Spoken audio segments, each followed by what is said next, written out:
الحمدللہ رب العالمین والصلاة والسلام علی رسولہ النبی الکریم اما بعد۔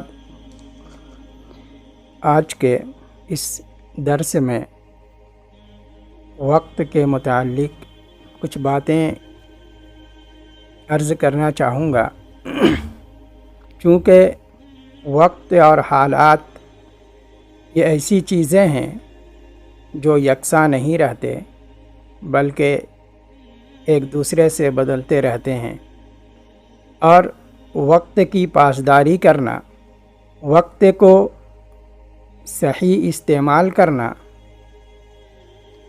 وقت کی گزاری اچھے کاموں میں کرنا اور بیکار کاموں سے دور رہنا، یہ ہر مسلمان کے لیے ضروری ہے، اور نبی صلی اللہ علیہ وسلم نے بھی اس کی طرف مسلمانوں کو ترغیب بھی دلائی ہے۔ تو اپنی بات ہم شروع کرتے ہیں نبی صلی اللہ علیہ وسلم کی ایک حدیث سے، جسے امام حاکم رحمہ اللہ نے روایت کیا ہے، اور امام البانی علیہ الرحمہ اس حدیث کو صحیح قرار دیا ہے۔ حدیث ہے عبداللہ بن مسعود رضی اللہ عنہ سے، وہ فرماتے ہیں کہ نبی صلی اللہ علیہ وسلم ایک آدمی کو نصیحت کر رہے تھے، ایک آدمی کو سمجھا رہے تھے، نصیحت کر رہے تھے، تو آپ صلی اللہ علیہ وسلم نے اس آدمی سے یہ 5 باتیں کہی تھی۔ آپ نے ارشاد فرمایا تھا، کیا چیز ہے؟ حدیث ہے اغتنما خمسا قبل خمسن۔ نبی صلی اللہ علیہ وسلم اسے اس انداز میں سمجھا رہے تھے اس صحابی کو کہ تم 5 چیزوں سے پہلے غنیمت جان لو، 5 چیزوں سے پہلے اس کی اہمیت کو سمجھ لو۔ اور اس کے بعد آپ صلی اللہ علیہ وسلم نے فرمایا شبابی کا قبل حرامی کا۔ پہلی بات، تم اپنی جوانی کو اپنے بڑھاپے سے پہلے غنیمت جان لو۔ کیوں؟ جوانی میں انسان تندرست ہوتا ہے، قوی ہوتا ہے، طاقتور ہوتا ہے، اور کم و بیش کوئی بھی بیماری اس کے اندر نہیں ہوتی ہے۔ اس جوانی میں آدمی جس طرح اللہ کی عبادت کر سکتا ہے، یا اللہ کی عبادت جوانی میں جس طرح آدمی کرتا ہے، بڑھاپے میں وہ چیز نہیں ہو پاتی ہے۔ جسم کمزور ہو جاتے ہیں، بینائی کمزور ہو جاتی ہے۔ اگر چاہے اس طریقے سے کرنا بڑھاپے میں جس طرح جوانی میں آدمی کرتا ہے، تو وہ چاہ کے بھی کرنا اس کے لیے بہت مشکل ہے۔ اسی لیے نبی صلی اللہ علیہ وسلم نے فرمایا کہ تم جوانی کو غنیمت سمجھ لو بڑھاپے سے پہلے۔ دوسری چیز نبی صلی اللہ علیہ وسلم نے فرمایا وَالصِّحَّةِ کا قبل سقمی کا۔ اپنی صحت کو بیماری سے پہلے غنیمت جان لو۔ تندرست ہو، صحت مند ہو، اللہ کی عبادت کر لو، ذکر و اذکار کر لو، اور زیادہ سے زیادہ اعمال خیر اپنے نامہ اعمال کے اندر جمع کر لو، قبل اس کے کہ کوئی ایسی بیماری اللہ کی طرف سے آ جائے جس میں تم یہ چاہو کہ ہم جس طریقے سے صحت مندی میں عبادت کرتے تھے ویسا ہی کریں، لیکن پھر بھی کر نہیں سکتے۔ اسی لیے صحت کو غنیمت کہا گیا ہے کہ صحت کو غنیمت سمجھو بیماری سے پہلے۔ تیسری چیز نبی صلی اللہ علیہ وسلم نے فرمایا وغنا کا قبل فقر کا۔ اپنی مالداری کو، اپنی تونگری کو فقر سے پہلے، فقیری سے پہلے غنیمت جان لو۔ آج اللہ نے مال و دولت دیا ہے تو اس میں سے اللہ کی راستے میں صدقہ و خیرات کر دو، غریبوں اور محتاجوں کی اس سے مدد کرو۔ ہو سکے کل یہ دولت تم سے چھن جائے اور تم چاہو کہ ہم کچھ کریں اور چاہ کر بھی تم کچھ کر نہیں سکتے۔ اسی طریقے سے نبی صلی اللہ علیہ وسلم نے فرمایا